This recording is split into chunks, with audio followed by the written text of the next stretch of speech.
Now I am going to deal archaeological sources.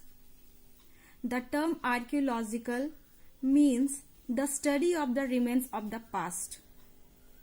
Archaeological sources are grouped into three kinds. First, inscriptions. Second, monuments.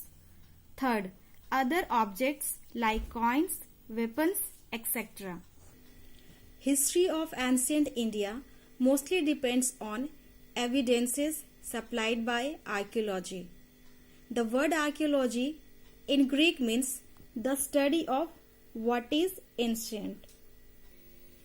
The remains of materials like weapons, pottery, monuments, coins, etc. are discovered after digging or excavation. These material remains are also known as artifacts. For example, our knowledge of prehistoric man and Indus Valley civilization is based on archaeological evidence. See here, an archaeologist studying the remains at a site. He is an archaeologist. Archaeologists, people who study the remains of the past, are known as archaeologists. Now I am going to explain these three kinds of archaeological sources. The first one is inscription. What is inscriptions? Inscriptions are the writings which are normally engraved either on stone surface or on a metal or bricks. The study of inscription is called epigraphy. These are found mainly on rocks, pillars, stone tablet, building and metal plate. In addition to giving information about his political career, Asoka's rock inscription throw light on his religious beliefs and his administration. Allahabad pillar inscription tell us about the extent of Samudragupta's empire and his conquests. Second kind is monuments. Monuments are old buildings which are important historically. Cave, stupa and temples are of great historical importance. The caves of Ajanta and Ellora stupas at Bharat and stupas at Sachi.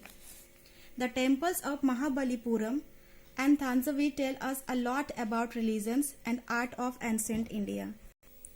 The carvings on the panel of Qutub Minar tell us about the reign of the Delhi Sultanates, and those the Taj Mahal tell us about the glorious reign of the Mughals.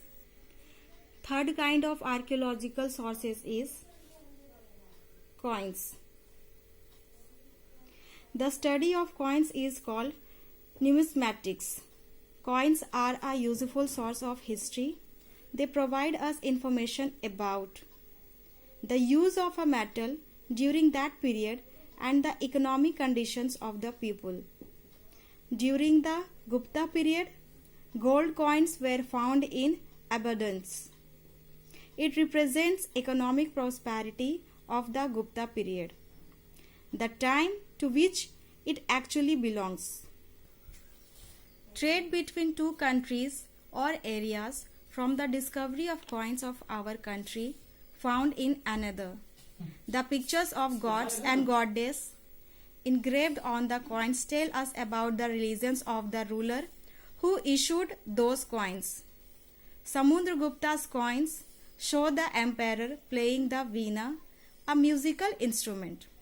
His warrior character is also represented by the coins, which depict the battle axe and the tiger. This clearly shows his multifaceted personality. All these different kinds of sources help us to understand the past. We need to preserve historical sources. It is very important for all of us to take care of every historical source. The National Archives of India was set up in Delhi in 1920. It helped a lot in preserving the precious books, magazines, periodicals, etc., which helped the scholars greatly in writing history. Many big or small museums here set up in different cities of India, where the objects belonging to the past can be seen.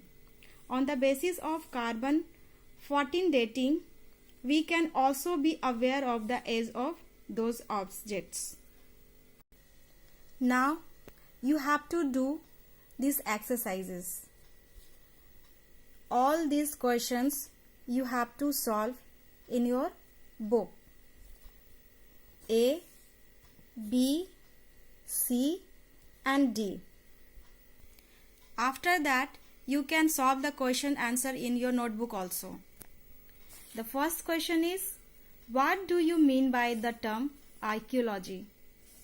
Second, name the sources of history. What do they include?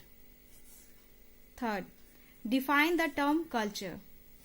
And the last, fourth, why do we need to preserve historical sources? Thank you.